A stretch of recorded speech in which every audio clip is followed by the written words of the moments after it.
warahmatullahi wabarakatuh. Waalaikumsalam warahmatullahi wabarakatuh. Apa kabar anak-anak? Baik, alhamdulillah. Besok kita weekend ya, jadi hari ini semangatnya di fullkan biar besok kita weekendnya juga ya. Untuk wawancara pembelajaran kita hari ini seperti biasa kita awali dulu dengan berdoa ya. KM silakan dipimpin dulu berdoa. Duduk siap. Siap. Sebelum belajar, marilah kita berdoa dalam hati, berdoa dimulai. Berdoa selesai, ucapkan salam.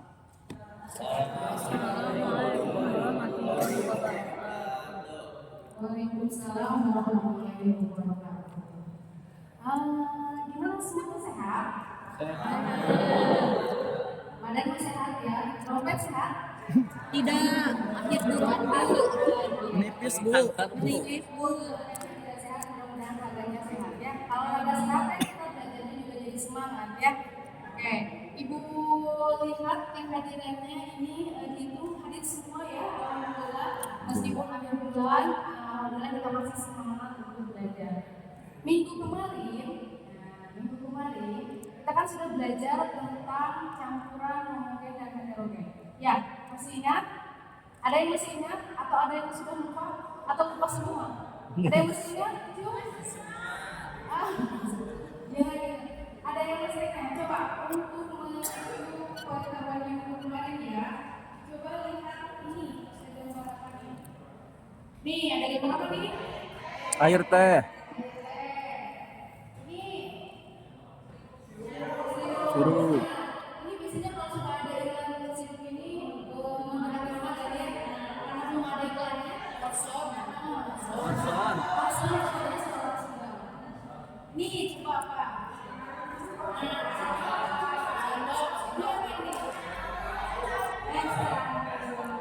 Kalau lihat gambar-gambar ini jadi lambung nggak? Bisa. Bagus. Iya ya, berarti kuliah secara konsentrasi. Ya, Bapak sebentar lagi ya. Mouse-nya saya kasih makan. Nih, coba dari 4 gambar ini, siapa yang masih ingat air teh itu termasuk campuran homogen atau heterogen? Homogen. Homogen. Kalau coklat, Homogen. homogen. Kalau dicampur, Heterogen. coba kita cek ya jawabannya. Oh, ternyata betul. Homogen. Yeay.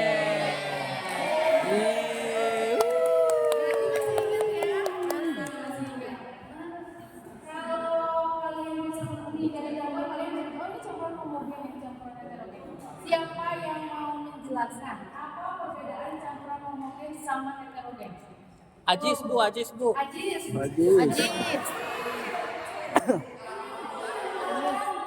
Makan terus bu. Bagiannya belum habis.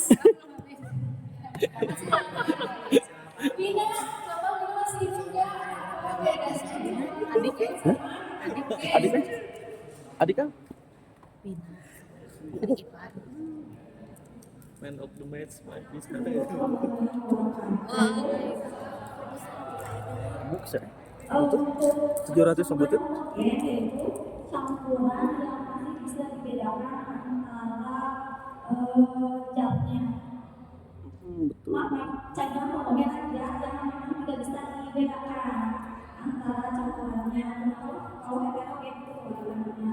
Contoh yang homogen tadi ini dia kan Bisa kirim. bagiannya Ke mana? itu masih Oh 9. Kayaknya mah.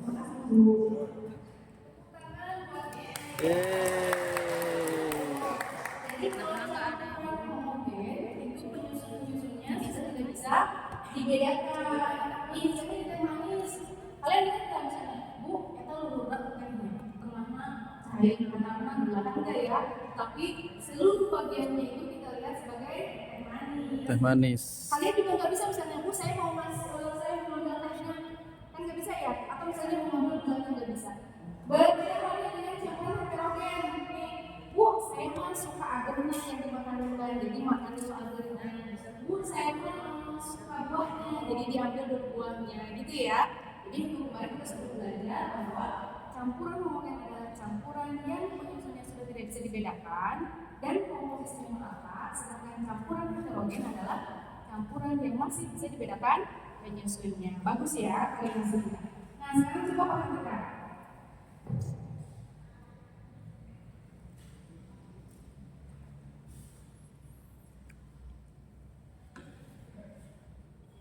Ini apa? Air. Air. Air apa? Air putih. Putih. Air bening, ya. Air bening atau air bersih gitu lah ya. Kita anggap ini air bersih. Kalian mau nggak minum air ini? Mau. Karena airnya Bersih. Coba kalau misalnya ini tuh anggap saja tinta ya. Ini.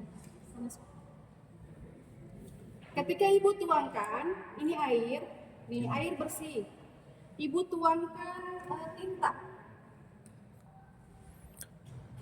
Apa yang terjadi? Kotor. Mau nggak minum? Enggak. Kenapa? Ada Tidak zat bersih. kimia. Ada zat kimia, jangan salah. Air juga zat kimia, mengandung rumus ini H2, itu zat kimia. Kalau mau bilang zat kimia harus ditambahin, mengandung zat kimia berbahaya. Nah, jadi zat kimia itu ada yang berbahaya, ada yang Tidak. Kalau udah zat kimia harus bisa membedahin ya, mana zat kimia bahaya, mana zat kimia tidak berbahaya. Gak mau minum ini air yang sudah dicampur tinta? Tidak. Karena Kotor. Kotor. berbahaya nggak buat kesehatan? Berbahaya. Nah, sekarang coba bayangkan. Sekarang kan musim hujan ya. Musim hujan itu kalau misalnya daerah yang dekat sawah. Nih, ada yang tinggalnya dekat sawah? Ada bu. Ada. Kalau misalnya di daerah yang dekat sawah, itu biasanya air itu jadi gimana? Kalau Jadi musim keruh. hujan. Jadi keruh, jadi Jadi kotor. keruh. Airnya banyak. Banyak. Tapi Warna coklat. warnanya coklat. Mau nggak kalian misalnya mandi pakai air keruh? Enggak bu. Enggak, Bu. Jadi gatel. Jadi gatel. Nah berarti kira-kira kalau misalnya itu air kita biarkan begitu saja, mubazir tidak? Mubazir. Artinya udah mau mubazir, nggak bisa kita gunakan. Terus kan kita juga tidak bisa memenuhi kebutuhan kita ya. Itu ada air kotor, tapi kita butuhnya air bersih. Kira-kira apa yang harus kita lakukan? Disaring. Disaring. Oke, apa lagi? Didiamkan. Nah, coba kalau misalnya gini, Neng ya, Ya. Neng itu kata Neng tadi, airnya disaring aja. Nah, misalnya penyaringnya pakai apa? Pakai ini aja, pakai kain misalnya. Nah, air misalnya satu sungai, terus mau kamu saring. Nah, kira-kira si kainnya itu butuh segimana? Atau misalnya gimana cara nyaringnya, benar nggak? Caranya Caranya di apa? dimasukkan dulu ke dalam, Dimasukkan dulu ke dalam Filtrasi. misalnya ke dalam wadah, Terus nanti pas pancurannya dikasih kain gitu. Kain terus biasanya ada juga dikasih semacam kayak busa atau ada kerikil atau apa, biasanya itu katanya bisa menyaring air yang kotor menjadi bersih. Ya, betul. Tepuk tangan buat Neng. Ya, betul. Jadi seperti yang tadi Ibu ungkapkan nih, kalau misalnya ada air kotor, kira-kira air kotor itu campuran bukan? campuran. Campuran kan ada air dan kotornya. Minimal kan kalau campuran itu harus ada dua penyusun atau lebih. Nah, ini kan udah ada dua penyusun atau lebih. Nah, itu adalah yang akan kita lakukan hari ini. Jadi tujuan pembelajaran hari ini adalah agar memprediksi pemisahan suatu campuran. Misal, ketika ibu kasih campuran air kotor, itu kira-kira gimana tuh cara cara memisahkannya? Kemarin kan ibu udah kasih modul, ibu udah kasih video cara pemisahan campuran. Sudah dibaca belum?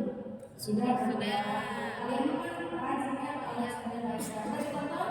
Sudah. Nah, dari hasil tontonan kalian, dari hasil membaca kalian, coba hari ini kalian praktekkan. Nah, seperti yang sudah di kelompok-kelompokan di grup. Nah, kalian nanti setelah ini duduk berkelompok. Sudah bawa alat tambahannya?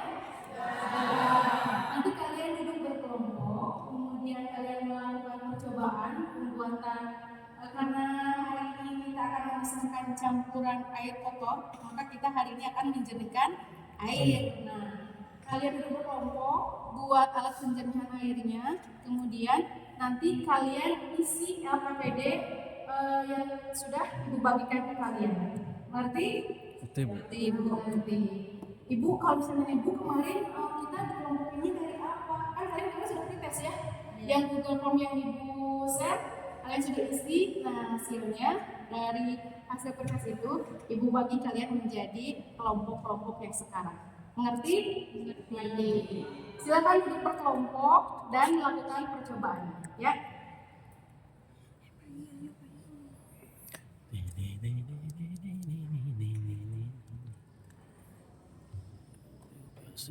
Observasi. Sudah beres percobaannya? Sudah. Bu. Ada yang kesulitan? Banyak. Banyak. Ada yang sudah diisi apa kodenya sudah penuh? Ada yang on proses. Oke. Seperti yang bilang tadi, kalau sudah melakukan praktikum, maka akan ada yang presentasi ke depan. Setiap kelompok akan presentasi ke depan, ya. Perwakilan saja, tidak usah semuanya. Kalau nama-namanya ke depan nanti ini ya, jadi tidak kondusif. 3 orang saja. Kita awali dengan kelompok 1. Silakan kelompok 1. Ya, diwakili oleh siapa? Wina, Rizka, sama Yasir ya. Silakan sini.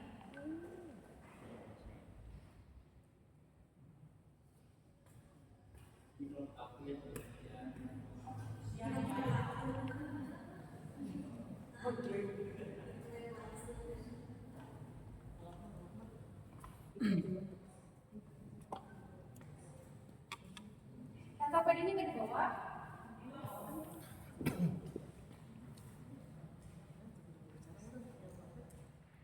Ini aja sebagai Di filter gitu. ya, dipresentasikan aja. Siapa yang mau presentasi? Ketua aja. Ketua aja, weh. Tuh. Assalamualaikum warahmatullahi wabarakatuh.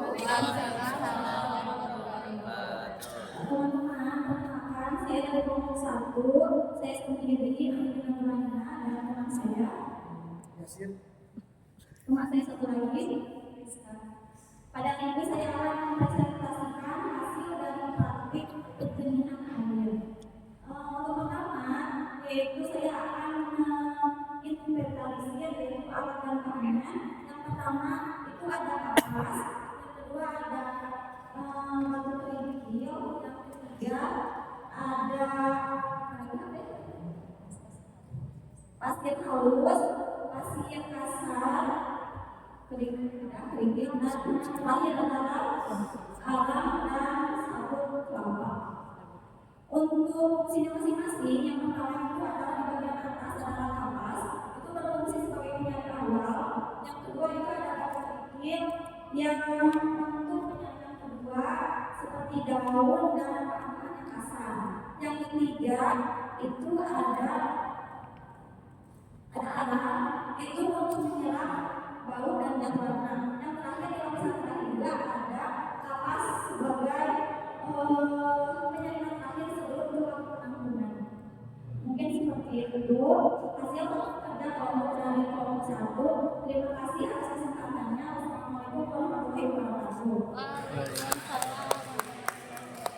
Gimana hasil penyaringannya? Apakah langsung jernih atau ada beberapa kali penyaringan atau gimana? Untuk penyaringan pertama itu hasilnya masih keruh, tapi untuk penyaringan yang ketiga tingkat keruhannya berkurang dan yang terakhir itu sudah jernih. Ada kesulitan nggak dari ketika melakukan percobaan? Ada. Ada kita memposisikan sayanya itu kurang lama. Iya. Sehingga masuk pertama masih keruh. Harusnya disusunnya mungkin pada bulan banyak. Langsung sekali juga. Ya.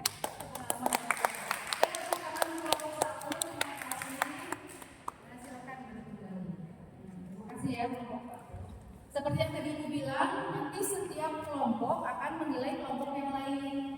kelompok yang nilainya bagus nanti akan dapat reward dari ibu ya. Asik. Asik. Semua kelompok sudah presentasi ya. Sudah. Coba sekarang ibu pengen dengar dari kalian apa saja kesulitan yang kalian temukan. Kan kalau tadi dari kelompok-kelompok yang presentasi itu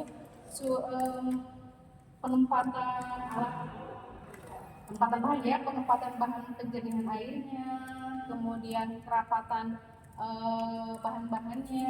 Kira-kira menurut kalian apa sih manfaat pembelajaran kita hari ini? Ada yang mau mengungkapkan? Tidak? Atau mau ikut tunjuk? Kok pada ini pada diam? Mau ikut tunjuk aja? Ada yang kira-kira manfaat mempelajari Ini, boleh ini, ini ya, ada Asep ya? Iya. Asep silakan. Ya, Sep.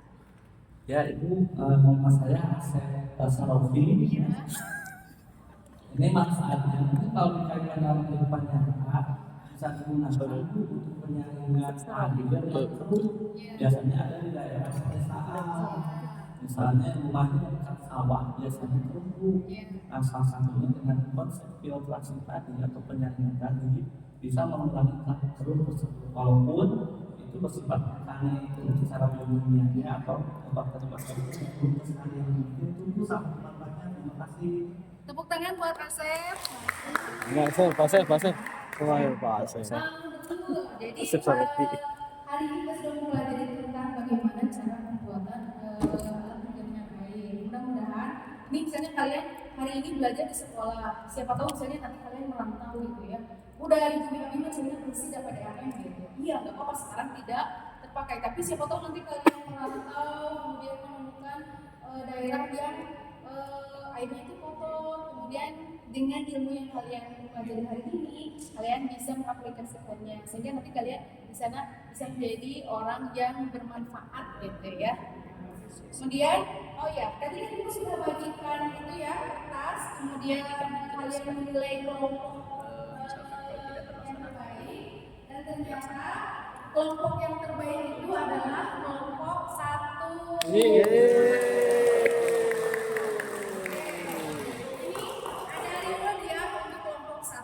Yeay, Pak Yasin. Yes.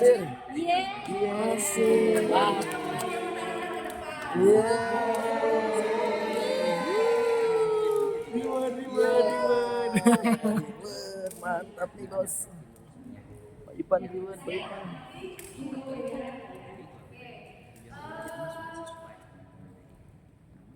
Sebelum ibu tutup kegiatan pembelajaran hari ini, coba ibu pengen tanya dulu.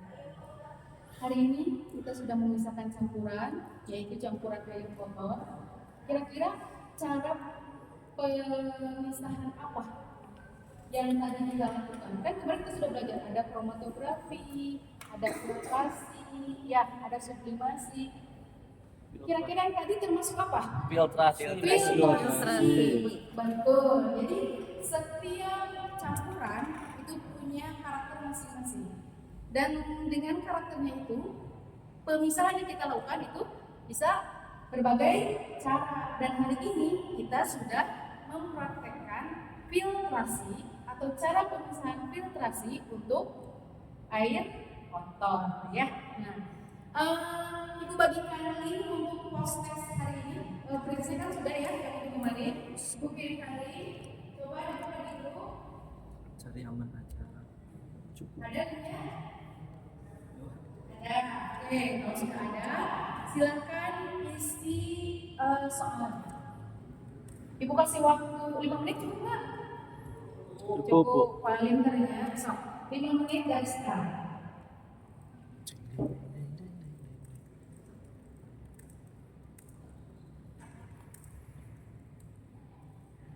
Observasi masalah. Serius ya, ada yang prosesnya. So, mudah-mudahan nilainya 100 semua ya. Bagus sekali. Beres? Alhamdulillah. Sudah beres semuanya? Nanti silakan kalian duduk seperti awal tadi ya. Dirapikan tempat duduknya seperti awal, kemudian LKPD-nya dikumpulkan. Udah beres kan LKPD-nya? Ya. Oke, Ibu akhiri pembelajaran kita hari ini dengan bacaan hamdalah. Istighfar.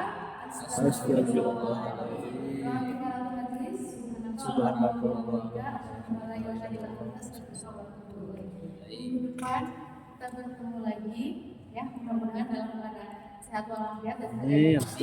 Assalamualaikum warahmatullahi wabarakatuh. Waalaikumsalam.